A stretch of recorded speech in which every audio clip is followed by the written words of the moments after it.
Quelle a été l'enfance de Vladimir Poutine?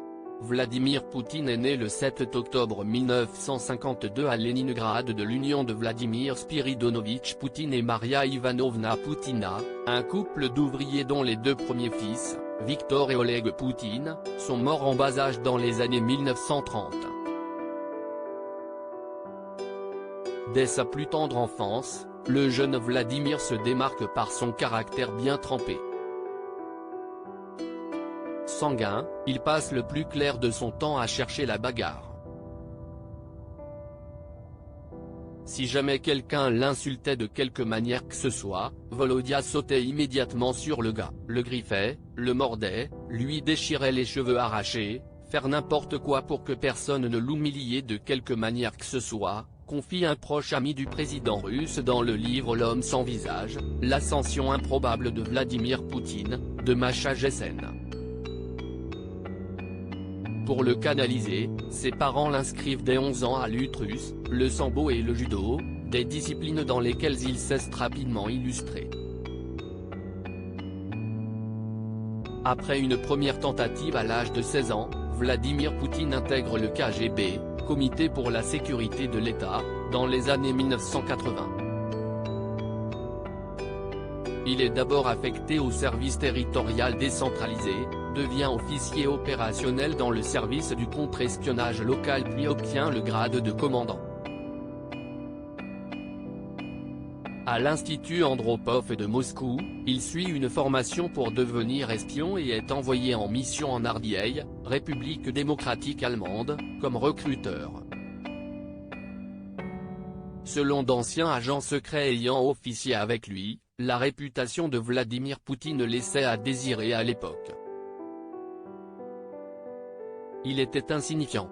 Il a, d'ailleurs, raté sa carrière d'espion, confiait Sergueï Girnov, ancien espion du KGB, en mars 2022 sur RTL. On lui a dit « tu ne deviendras jamais espion », et puis il a été envoyé en République démocratique d'Allemagne, à Dresde. On l'a mis dans un immeuble de la Stasi, tout le monde savait dans la ville qu'il accueillait les agents du KGB.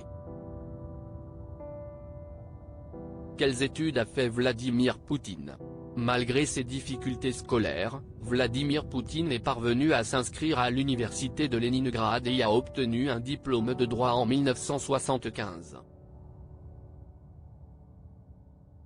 Pendant qu'il était étudiant, il s'est inscrit au Parti communiste de l'Union soviétique. Il y est resté jusqu'à la chute de l'URSS, en 1991. Quelle taille fait Vladimir Poutine? Vladimir Poutine mesure entre un m68 et un m70.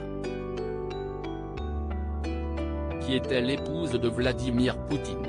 Vladimir Poutine a été marié de 1983 à 2013 à Lyudmila Shkrebeneva, une hôtesse de l'air originaire de Kaliningrad dont il a fait la rencontre en 1980.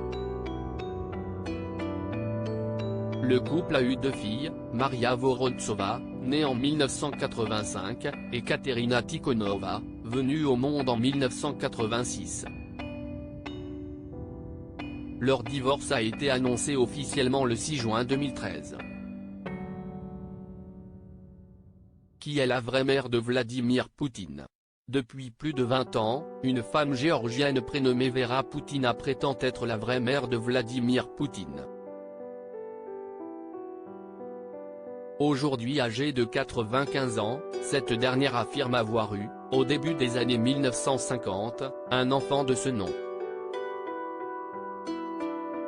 Un mécanicien russe, du nom de Platon Privalov, l'aurait mise enceinte alors qu'il était marié à une autre femme. Dans un premier temps, Vera Poutina aurait assumé l'éducation de son fils, jusqu'à ce que son mari, un soldat géorgien du nom de Georgi Ossepavili, ne lui demande de l'abandonner. En décembre 1960, elle l'aurait alors rendu à ses grands-parents russes, les parents de Platon Privalov. Selon Vera Poutina, les parents de Vladimir Poutine cités dans sa biographie officielle, Vladimir Spiridonovitch Poutine et Maria Ivanovna Poutina, auraient adopté son fils aux parents de Privalov. La Géorgienne prétend avoir été menacée par les Russes pour garder la véritable identité de Vladimir Poutine secrète. Elle se dit prête à faire un test ADN pour prouver sa version. Qui dirigeait la Russie avant Vladimir Poutine? Le prédécesseur de Vladimir Poutine à la présidence de la Fédération de Russie est Boris Eltsine. Ce dernier a gouverné de juillet 1991 à sa démission en 1999, suite à laquelle il a nommé Vladimir Poutine pour lui succéder. Vladimir Poutine est-il malade?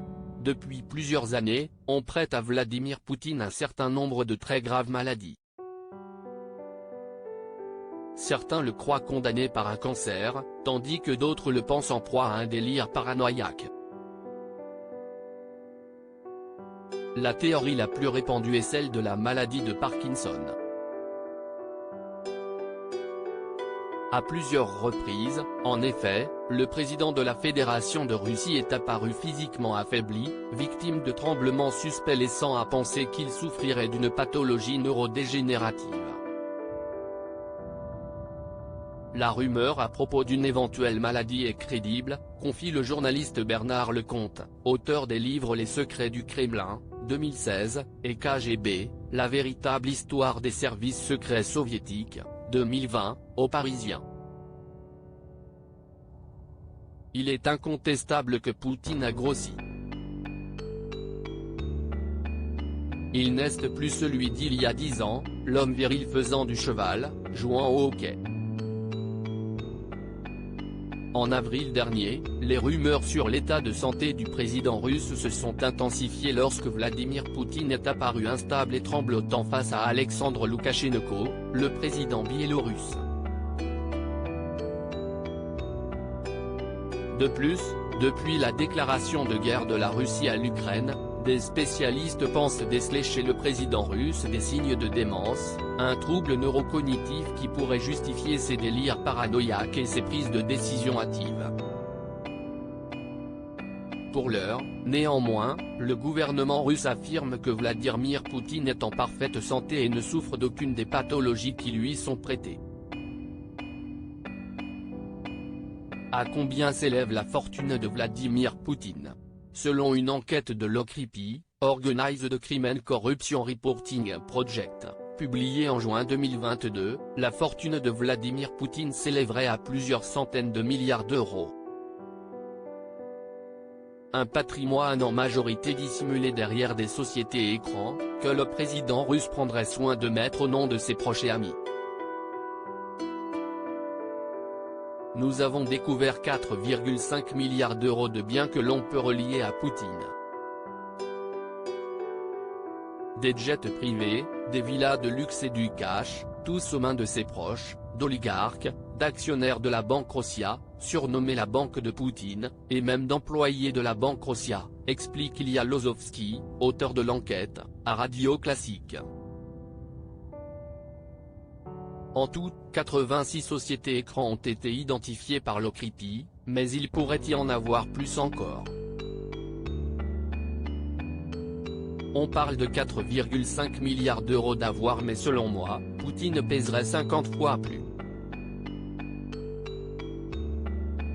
La véritable fortune de Poutine serait de 200 milliards d'euros, estime le journaliste. Officiellement, le président de la Fédération de Russie déclare un salaire mensuel de 11 000 euros, 3 voitures et un appartement sans prétention de quelques 77 mètres carrés.